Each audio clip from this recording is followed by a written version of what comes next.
Meet Janet, a Ghanaian bride that had a dual outfit, traditional Ghanaian wedding, and she booked me to get her ready for her event. During Janet's inquiry stage, she was quite certain she wanted to book me. So when her booking was signed and sealed, I had the opportunity to have a look at the colors in her fabric and also a brief online consultation to understand the type of look she wanted for her event. However, she waived the chance to do that, and then she asked me to create the look that would best suit her and also make her happy for her event. So with that, I had creative freedom to be able to create the looks that would suit both her event. Janet has an oily skin, so I prepped her skin as such. I added her oil control toners, her grip primers, and then the necessary steps I normally do for oily skin. So once her skin was properly prepped, I went ahead to use the blurring balm on her face to just minimize her visible pores, and then onto foundation. So I used the foundation that was long lasting, however lightweight on her face. I applied it, then I used the beauty sponge to blend it down. So you can see the foundation is matched to her neck and then her chest, which turned out beautiful.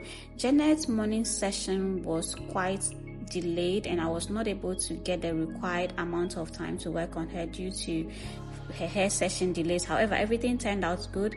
For her second session, I was able to have the enough time to create the look that we needed to create and also do the necessary content and then the videos for her wedding. So at this point, you can see that her base came together beautifully.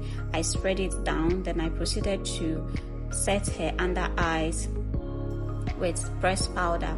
Janet has very beautiful nose, so I didn't need to do a lot of nose contour. I just did only the upper part of her nose, and then I proceeded to add her powder shade all over her face.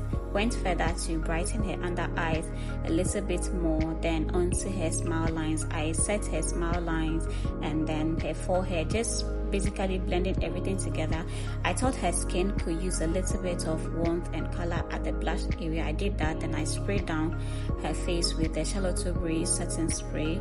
Then I went back onto her under eyes, used a foundation brush to just bring everything together, create that cohesive layer onto her face, and then I baked her under eyes.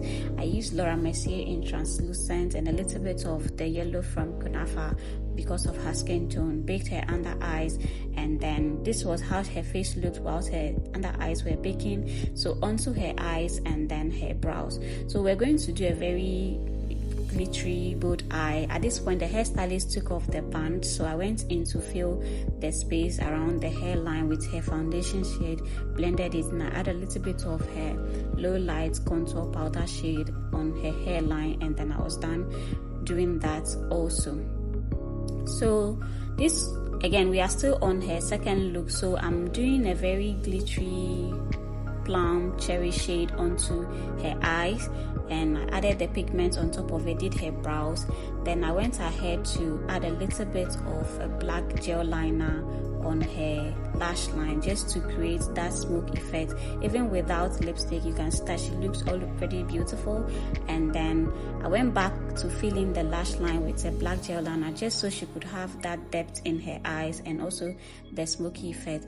I used a detailing brush to blend it out, giving it that lifted eye look effect, and I moved on to the lips. Because her eyes are quite bold, I muted the lips, so I used a brown lip liner and a lip stain to line her lips, and I'm using the Flesh Pot lip stain at the center part of her lips to give her a very nudish brown lipstick.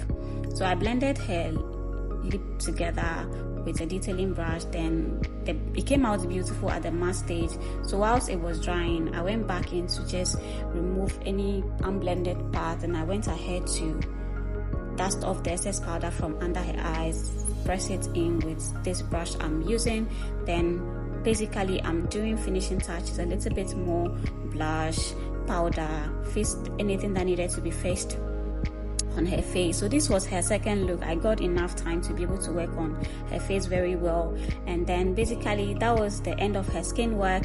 I went ahead to add on a little bit more of blush and bronzer. I sprayed down her face to reduce the powder effect. Whilst her face was drying, I used a mini fan to do that, and I added the first layer of gloss. I used the MAC Bleed Glass to gloss her lips. Then I proceeded to add a glittery one only at the bottom part of her lips, and basically that was it for Janet's first look. It turned out very beautiful. I added a highlighter, and that was it. So this was Janet before I did her makeup. She's so beautiful.